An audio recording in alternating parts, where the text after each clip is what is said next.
En plena fiesta de mis 15 millas madrastra me humilló fuera de mi casa. Grave error, la fiesta era en la casa de mi abuelo, el verdadero dueño. En su boda él apareció con policía, tomó las llaves y me las dio: es tuya. Desaloja a esta mujer. Todos los invitados grabaron cómo la sacaban en vestido de novia. 3 años. 3 años tragándome cada humillación, cada vez que tiraba las cosas de mamá a la basura mientras mi papá se hacía el ciego. Es temporal, me decía como idiota. Ya pasará. Mi fiesta de 15, mi única condición. La fiesta sería un homenaje a mamá, fotos por todas partes, su música, sus colores. Mi papá accedió, mi madrastra fingió no verlas, pero yo sabía que estaban ahí. Estaba feliz, rodeada de mis amigos, bailando en la casa donde crecí, mi abuelo llorando de emoción en su silla. Por una noche, creí que todo volvería a ser como antes. Me equivoqué, agarré el micrófono. Quiero agradecer a todos por darme eso, me lo quitó de un tirón. Se acabó el numerito. Esta es mi casa y no voy a tolerar que conviertas la fiesta en un velorio. Se me heló la sangre, todas las miradas clavadas en nosotras. ¿Tu casa? Apenas me salió la voz. Sí, mi casa. Todo lo que hay acá es mío. Se cruzó de brazos. Y si no te gusta cómo se hacen las cosas acá, la puerta está abierta, apuntó la puerta. Si quieres llorar a tu mami, hazlo afuera, acá no. Miré a mi papá, ni siquiera levantó la cara. Cobarde. El silencio era ensordecedor, mis amigos petrificados. Mi abuelo temblaba de rabia. Algo murió en mí en ese momento, pero algo más despertó. Ok.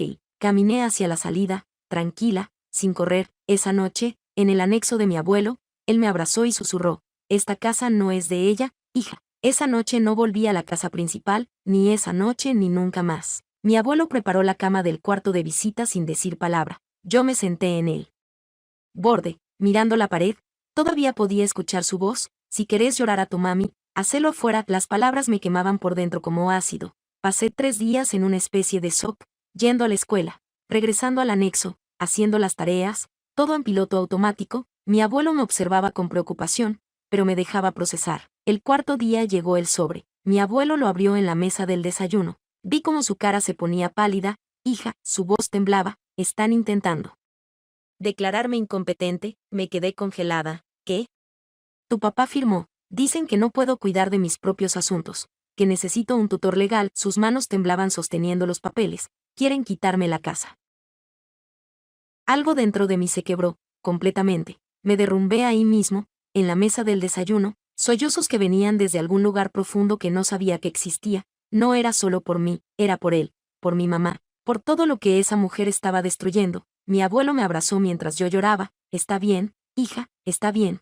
Pero no estaba bien, nada estaba bien. Me tomó 2 horas calmarme. Cuando finalmente levanté la cara, algo había cambiado. Ya no era solo dolor, era otra cosa, algo frío y claro. Me sequé las lágrimas, me senté derecha. No van a ganar, y mi voz salió más firme de lo que esperaba. Enséñame todo, cada cuenta, cada factura, cada papel que tengas.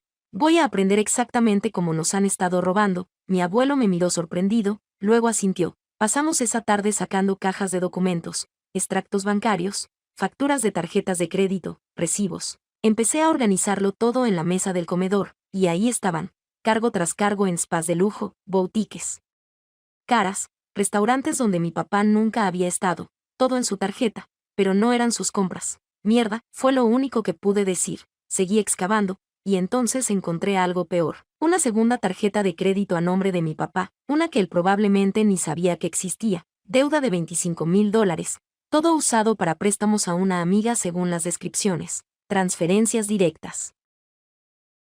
La muy hija de puta. Las palabras salieron solas. Mi abuelo se acercó, vio los números, su mandíbula se apretó, pero lo que encontré al día siguiente fue el detonante final. Volví a la casa principal cuando sabía que estaban fuera, solo a buscar unas cosas de mi cuarto. Vi la tablet de mi madrastra en la sala, desbloqueada. No lo pensé, la agarré. WhatsApp estaba abierto. Un chat con alguien guardado como hermanita. Empecé a leer. El viejo es más fácil de manejar de lo que pensé. Ya.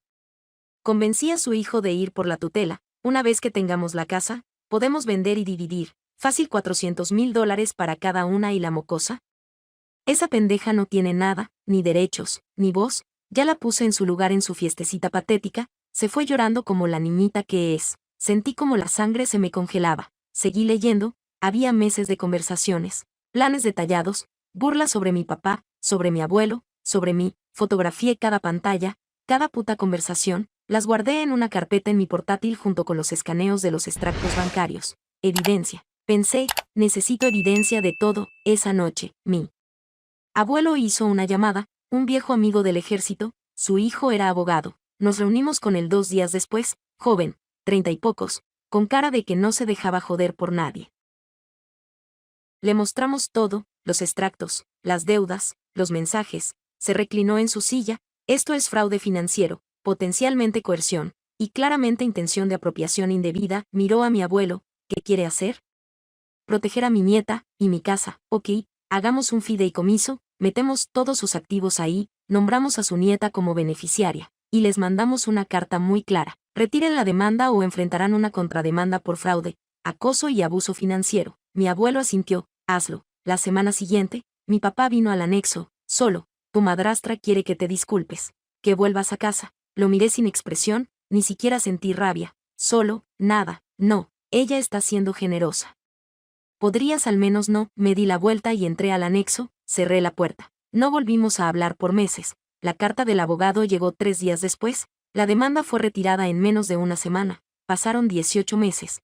18 meses de vivir en el anexo con mi abuelo, de estudiar con una disciplina que no sabía que tenía, de levantar mis calificaciones hasta volverme la mejor de mi clase, de esperar, porque sabía que algo iba a pasar. La gente como mi madrastra no se rinde, solo esperan su oportunidad.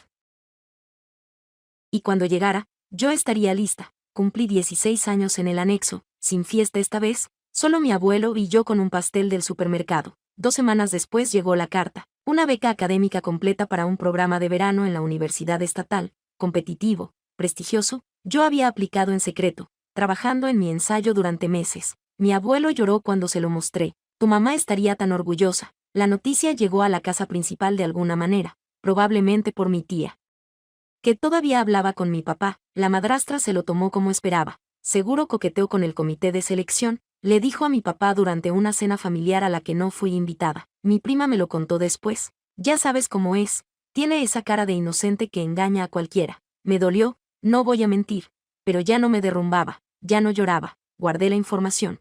Agregué otra línea a mi lista mental de mierda que tendría que pagar. 3 días después, el director de mi escuela me llamó a su oficina. Recibimos una llamada anónima, dijo con expresión seria. Acusaciones de que hiciste trampa para obtener la beca, que plagiaste tu ensayo. Se me heló la sangre. ¿Qué? Entiendo que tu situación familiar es complicada. Me miró con algo parecido a la compasión. ¿Tienes alguna evidencia de tu trabajo? Había llevado mi portátil a la escuela ese día, pura casualidad, o tal vez intuición. Le mostré todo, cada borrador de mi ensayo, con fecha y hora, mis notas, mis fuentes, mi historial académico de los últimos 3 años, todo impecable. El director se reclinó en su silla. Esto es más que suficiente. La llamada fue claramente malintencionada. Hizo una pausa. ¿Sabes quién pudo haber sido? Tengo una idea. Lo lamento mucho. Tu beca está segura, y felicitaciones, te la ganaste. Salí de esa oficina más fuerte. Ella había intentado destruirme y solo se había hecho ver patética. La asimetría me gustó. Pero entonces llegó el anuncio. Mi papá me llamó. Primera vez en meses, nos vamos a casar. La boda será en la casa. Espero que puedas. Espero que estés ahí. Felicidades, dije, sin emoción. Colgué. La invitación llegó 2 semanas después, elegante, cara, con una lista adjunta de proveedores, catering de lujo, banda en vivo, flores importadas. Mi abuelo la leyó y se puso pálido. Esto debe costar una fortuna. Su fortuna, probablemente, murmuré. No sabía que tan cerca estaba de la verdad. La carta del banco llegó un martes, dirigida a mi abuelo, notificación de una línea de crédito sobre el capital de la vivienda, ELOC por $75,000. Mi abuelo la abrió con manos temblorosas. No autoricé esto. Leí la letra pequeña. Firma del padre, fecha de 3 semanas atrás. Renovaciones de la propiedad como justificación. La muy hija de puta, las palabras salieron frías, está usando tu casa para pagar su boda. Llamamos al abogado esa misma tarde, emergencia. Nos reunimos al día siguiente, le mostramos todo, la carta del banco, la deuda, el historial de gastos de la madrastra. El abogado revisó los documentos, su expresión cambió. Hay un problema, se me hundió el estómago. ¿Recuerda cuando estuvo enfermo hace años, señor? ¿Firmó un poder notarial a favor de su hijo? Mi abuelo se quedó en blanco. Yo, no recuerdo, estaba muy mal en ese tiempo. El abogado sacó papeles viejos de su archivo. Ahí estaba. Poder notarial duradero. Mi papá podía tomar decisiones financieras en nombre de mi abuelo. Legalmente, tenía la autoridad para firmar el ELOC. La deuda es válida. El mundo se inclinó. ¿Perdimos? Mi voz sonó hueca. En términos de recuperar ese dinero, sí, lo siento. Mi abuelo se desmoronó en su silla, años de trabajo, su casa, su legado, todo puesto en riesgo para una puta boda. Esa noche no dormí. Estuve en mi laptop hasta las 5 de la mañana, investigando, leyendo cada artículo legal que encontré sobre poderes notariales, y entonces lo vi. Un poder notarial puede ser revocado en cualquier momento por el otorgante, siempre que esté mentalmente competente. Me quedé mirando la pantalla, las palabras se grabaron en mi mente. Desperté a mi abuelo a las 6, tenemos que ir con el abogado, ahora. Una hora después estábamos en su oficina, le mostré lo que había encontrado. Tiene razón, dijo después de revisar. Podemos revocar el poder notarial inmediatamente. ¿Eso cancela la deuda? No, el daño está hecho, pero evita que puedan hacer más. Hazlo, revócalo ahora. Firmamos los papeles ese mismo día, notificación formal enviada al banco y a mi papá, el poder notarial quedó anulado. No podíamos recuperar los $75,000, pero cortamos la hemorragia, y cada vez que veía a mi abuelo contar sus medicamentos o revisar sus cuentas, la rabia crecía. 2 semanas después hubo una reunión familiar para discutir los planes de la boda. Mi abuelo y yo fuimos invitados. Primera vez que pisábamos la casa principal en casi 2 años. La madrastra estaba en su elemento, mostrando muestras de servilletas, hablando del menú de 5 tiempos, del bar abierto premium. Va a ser espectacular. Decía con los ojos brillantes. Una noche que nadie olvidará. Tomé un sorbo de agua. ¿Valió los $75,000 de deuda en la casa del abuelo? El silencio fue absoluto. Se puso pálida. No sé de qué hablas. El ELOC que firmaron. $75,000 en deuda sobre una casa que no es de ustedes. Para pagar catering y flores. Mi papá se levantó. ¿Eso es suficiente? ¿Suficiente? Lo miré. ¿Poner en riesgo la casa de tu propio padre es suficiente? ¿O solo es suficiente cuando alguien lo dice en voz alta? Fuera, las dos, ahora. Mi abuelo y yo salimos. En el auto, él me apretó la mano. Bien hecho, hija. Pero no había terminado. Mi papá me llamó una semana antes de la boda. Su voz sonaba cansada. Necesito que vengas. Por favor, muestra que somos una familia. Estaré allí, dije con voz gélida. No te preocupes. Colgué antes de que pudiera responder. 3 días después, mi tía apareció en el anexo. La hermana de mi mamá había estado distante desde el nuevo matrimonio, pero siempre me mandaba mensajes de vez en cuando. Fui a la casa a dejar un regalo, dijo en voz baja. Accidentalmente dejé mi teléfono grabando en el mostrador de la cocina. Me pasó su teléfono. Reproducí el audio, la voz de la madrastra. Clara como el agua. Es tan patético. Cree que todo esto es por amor. Por favor, es mi cajero automático personal. Y después de la boda, cuando tenga derechos como esposa, vamos a vender esta casa. Él ni siquiera sabe que ya hablé con un agente inmobiliario. Otra voz de mujer, su amiga, ¿y la vieja y la mocosa? Que se jodan, ya hice suficiente aguantándolas. Mi tía tenía lágrimas en los ojos. Tu mamá no merecía esto, tu abuelo no merece esto, y tú menos. Transferí el audio a mi laptop, lo guardé en 3 lugares diferentes. Gracias, susurré. 1 mes antes de la boda, mi abuelo y yo fuimos con el abogado. Última reunión. ¿Estás seguro de esto? Le preguntó el abogado a mi abuelo. Nunca he estado más seguro de nada. Firmó los papeles. Transferencia de escritura. La casa ya no estaba a nombre de mí. Abuelo, ahora era mía, legalmente, explicó el abogado. En el momento en que se celebre esa boda, estarán ocupando una propiedad privada sin el consentimiento del dueño. Intrusión. Dije, exacto. El abogado hizo otra llamada al departamento de policía local, les proporcionó copias de la escritura, la revocación del POA, el historial de la deuda del ELOC. Tendremos 2 oficiales disponibles. Confirmó después de colgar. Estarán esperando su llamada. El día de la boda, dije, no era una pregunta. El día de la boda, volví al anexo esa noche, me senté en mi cama con mi laptop, abrí la carpeta que había estado llenando durante 2 años. Extractos bancarios, pruebas del fraude, screenshots de los chats de WhatsApp, el audio de la grabación, la notificación del ELOC, la escritura de la casa a mi nombre, todo estaba ahí, cada pieza, cada prueba. La boda era en 3 semanas, en la casa, en mi casa, y yo tenía la llave. Me recosté en la cama, por primera vez en años, sonreí, una sonrisa real, no era rabia, no era dolor, era anticipación pura. El día llegó, me desperté a las 6 de la mañana, tranquila, sin nervios, solo esa anticipación helada que había estado creciendo durante semanas. Me vestí simple, jeans, blusa negra, nada llamativo, no necesitaba llamar la atención con mi ropa, lo que iba a hacer hablaría por sí solo. Mi abuelo y yo llegamos a las 5 de la tarde, la boda estaba en su apogeo, carpas blancas por todo el jardín, flores por todos lados, música de banda en vivo, todo pagado con deuda sobre mi casa. La madrastra estaba en el centro, radiante en su vestido de novia blanco, riendo con sus amigas. Copa de champán en mano, como si fuera la reina del mundo. Vi a mi papá junto a ella, sonriendo, sin saber qué estaba a punto de pasar. Todos estaban ahí, la familia de ella, la familia de él, amigos, compañeros de trabajo. Fácil 100 personas.